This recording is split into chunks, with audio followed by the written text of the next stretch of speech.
Good morning everyone! So sa umagang ito dahil malamig, gagawa tayo ng masarap na champorado. Kaya simulan na natin!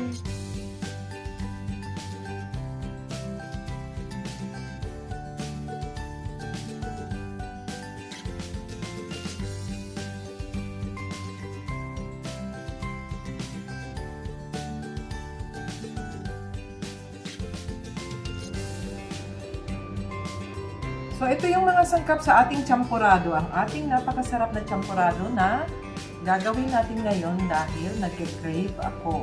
Ito yung ating breakfast. So, simulan na natin sa ating mga sangkap. So, meron tayo ditong 2 cups na rice. Hinugasan ko na ito. And then, meron tayong water. Meron tayong ating evaporated milk, ang ating condensed milk, ang ating chocolate powder, at saka ang ating sugar. So, ilagay na natin ang ating tubig. Ang ating tubig, kung kulang pa, ay maglalagay tayo. Okay. So, ilagay natin ang ating rice.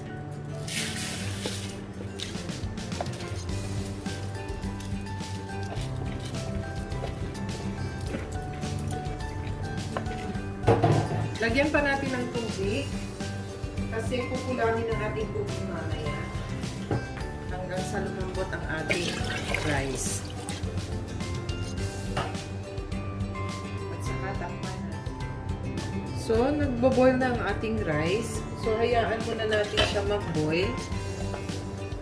Okay, hanggang sa lumambot ang ating rice.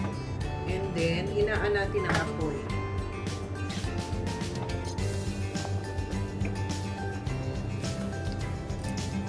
Takpan natin siya uli.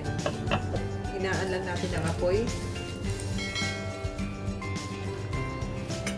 So guys, ito ngayon,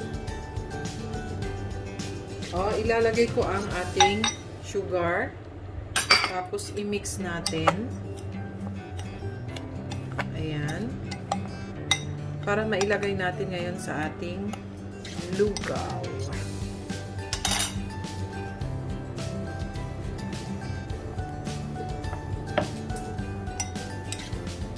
Kailangan itong i-mix guys dahil minsan kasi nagbubuo-buo yung ating chocolate kasi powder siya.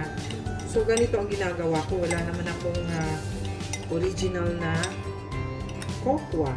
So ito ang gagamitin ko ngayon. Ayan. Okay. Stir natin hanggang sa mag-mix lahat. Ayan.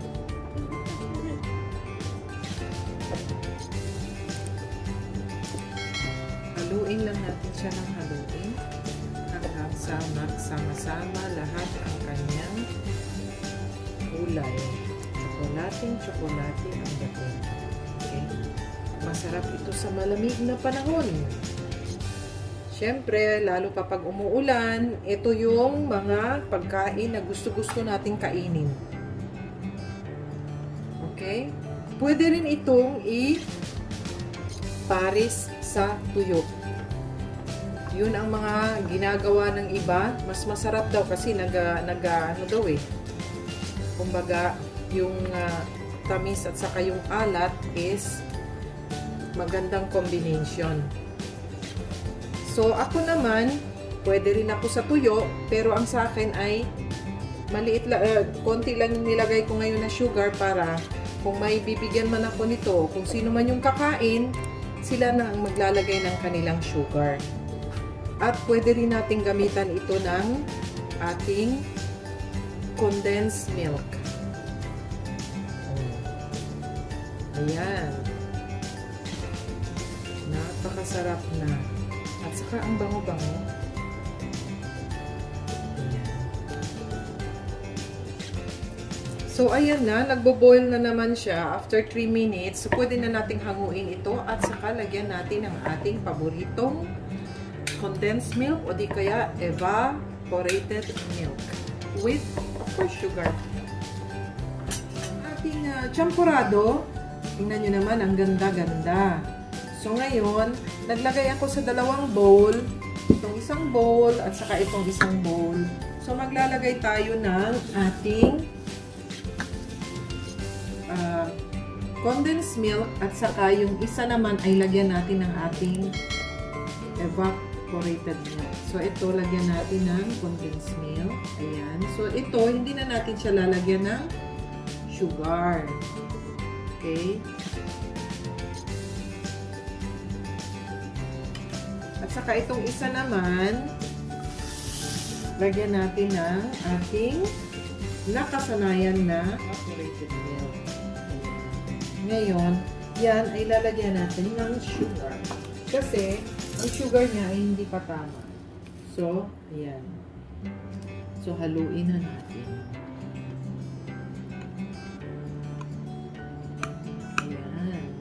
Oho, ang bango-bango na. Ang ganda-ganda. At saka malamig ngayon dito sa amin. Kaya, masarap ito na pang-almusal. Super sarap ang aming aga. Okay? Ito naman dito sa kabila, gagawin natin ay haluin din natin siya.